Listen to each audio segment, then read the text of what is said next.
In today's video, things you missed in Yu-Gi-Oh! The Battle City arc, and that's coming up.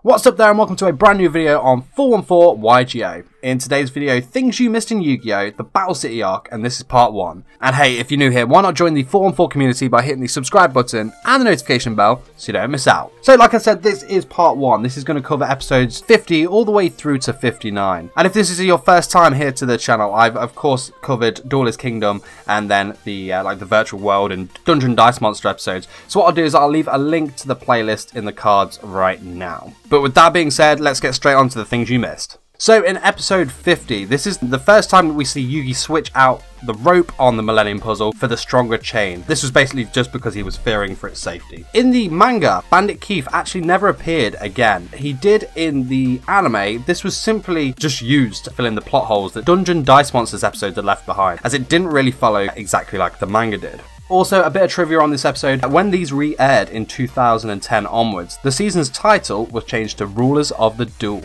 In the Japanese version of this episode, cut from the dub were actually scenes of Yugi's mother. Interesting, right? And onto the duel. So after Cyberjar is played face down, it is then seen face up from behind Keith. Moving on to episode 51 then, so this is the continued duel between Yugi and Bandit Keith. When Joey and Tristan were trying to free the Millennium Puzzle, all they had to do was actually simply unclip the carabiner that connected the puzzle's chain to the bolt, instead of bashing the bolt with the metal poles and trying to pry it loose like they did. A close-up of the carabiner lock makes it appear that there is a combination lock on the carabiner, which could lead to like the reason why they maybe simply didn't unclip it, but that was kind of unsure. In this episode, it's again another time that Tristan and Joey used their famous on 3 line. But back into the duel here. So Keith had one card in his hand by the end of turn 14. However, he had 2 cards in his hand when he activated Magic Jammer. Also in this episode, Komori Dragon is showed to have had 1700 attack instead of 1500. In the dub version of this episode, Marek claims that Yugi had fought and defeated Bandit Keith in Duelist Kingdom. However, like we all know, it was actually Joey that did that. As well as this, after Keith switches Zero the Man to defense position, it is still shown in attack position on Yugi's screen. On to episode 52 then. So this is basically the episode where Ishizu meets Kaiba and tries to tell him about his destiny with the Pharaoh. In the dub, there is a yellow cloud that covers the shots of the past that Ishizu shows to Kaiba. Other than that, there's not really a lot that happens. However, this episode does feature probably one of my favourite abridged moments of all times, where Ishizu tells Kaiba about the duel and he's just like stares at it. It's like, best destiny ever. It's just amazing. I love that. On to episode 53 then. This is the episode where kind of like Yugi sets Yami up on a date with Taya. And there's that weird like dancing thing going on, and then obviously the duel at the end. But before Johnny and Yami Yugi say let's duel, the scene backs out and shows Yami Yugi far away without the blue band on his left arm. This isn't the only time this blue band is going to disappear as well, so hold on to that. But when Johnny is shown summoning Spirit of the Harp, water emotics, attack and defense points on the card are swapped. When Johnny activates Metal Morph, the Musician King's attack points on the card are shown to be 1800 instead of the correct 1750. Once again, when Metal Morph is played and the Musician King becomes Heavy Metal King, its defense points increase to the wrong amount of 200 instead of 300, causing it to only have 1700 defense points. However, the next time Heavy Metal King attacks targeting Yugi's giant Soldier of Stone, it is shown to have the correct amount of 1800. Awesome. Yugi's life points weren't shown decreasing after Heavy Metal King destroys his Curse of Dragon.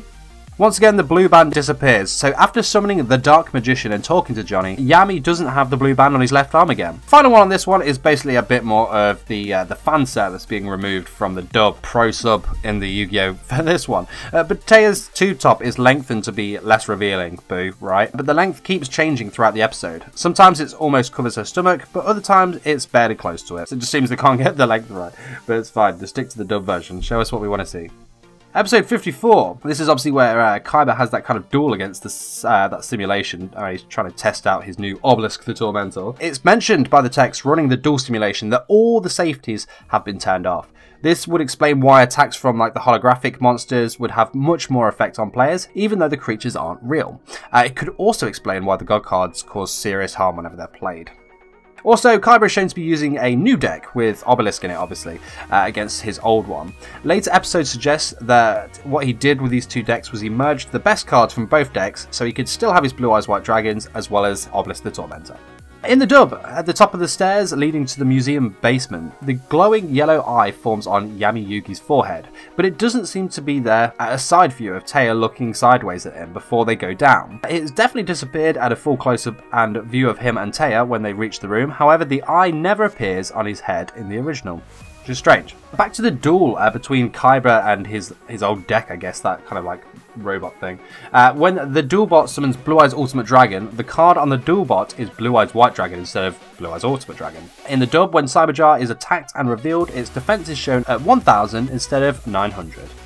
Moving on to episode 55 then, this is basically where Joey kind of runs into the rare hunters. In that duel, Seeker goes through 15 cards of his deck before drawing all 5 pieces of Exodia. A bit of kind of statistics here, with 3 copies of each piece in his deck, of course normally illegal, the probability of getting a complete set in the first 15 cards is about 10.8%, which is crazy, so that's some really good luck there, but of course this guy plays the deck all the time, so. As well as this, there are some like sub and dub changes, obviously a lot of the violence is taken out in the dub and whatnot, but other than that, that's about all that happens in episode 55.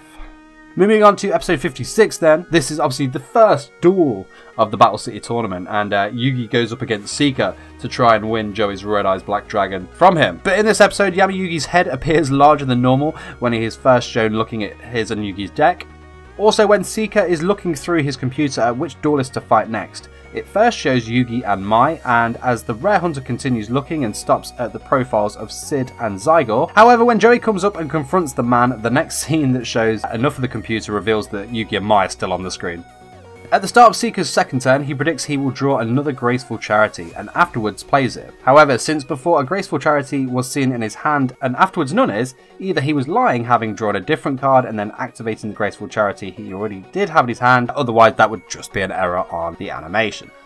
Also in the dub, Kaiba's real reason for not letting Mokuba disqualify Seeker is less actually about getting the Egyptian God card and more for his own personal satisfaction of watching Yugi get defeated by Exodia, just like Yugi get defeated by him. Of course, it didn't pan out that way, so unlucky Kaiba. Moving on to episode 57 then, this is the second episode of the Yugi-Seeker duel. After Seeker draws the second head, his hand is shown with all 5 pieces of Exodia. Obviously, this was not the case, otherwise he would have won. Also, at one point in the duel, Seeker knows what Exodia piece is coming next, and he thinks it's the exact one that he needs to win by Exodia's effect, but it's the same one that he already has in his hand. Unfortunate. In the scene where Yugi tears up Seeker's deck, for one frame you can actually see the Japanese Exodia head card underneath the American edited card as it's torn in half.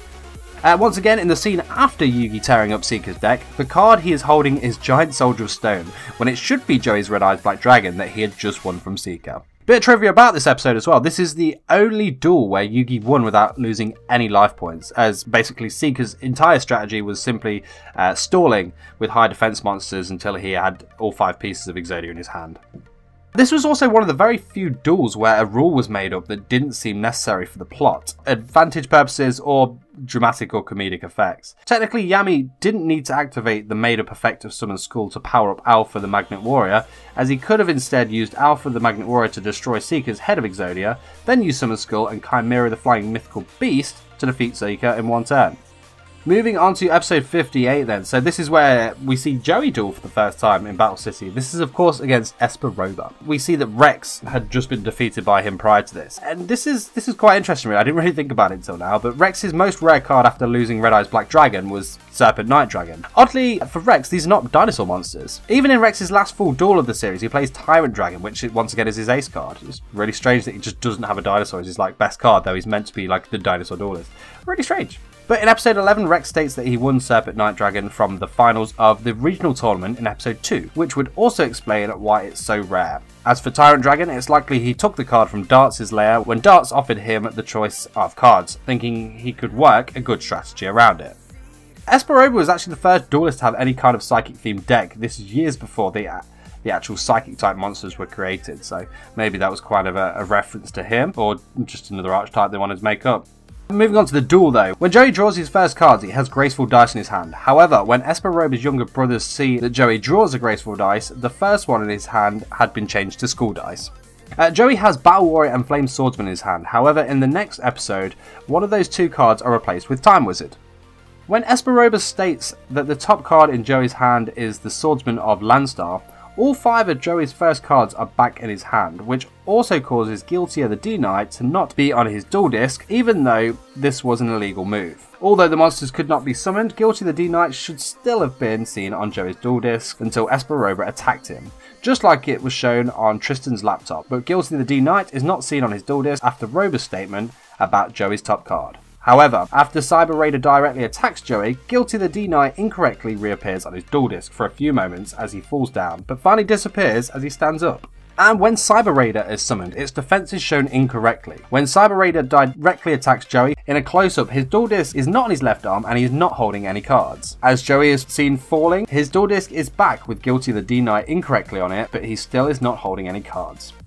In this episode, Joey apparently didn't know about tribute summoning, but in a previous episode when he dueled against Seeker, he performed a tribute summon then, which is just really strange. Episode 59 then, this is the second duel between Joey and Esperoba. Nothing happens in the duel at all, though there is a bit of trivia here. When Taya receives a phone call from Tristan, her ringtone is an excerpt from Shuffle. But thanks for watching. This is my video, Things You Missed in Yu-Gi-Oh! I hope you enjoyed the video, and I'm really excited to finally be onto the Battle City series. Like I said, if it is your first time here, I'll leave a link to the playlist of the Duelist Kingdom arc in the section below. But if you want to see more of these Yu-Gi-Oh! Things You Missed videos, fact videos, character deck profiles, duels and more, hit the subscribe button right now. Of course, if you enjoyed the video, don't forget to smash the like button, share this video with a friend, or just leave me a comment in the section below. Let me know which your favourite Battle City duel is. But that is it from me. I will see you in the next video. Take care.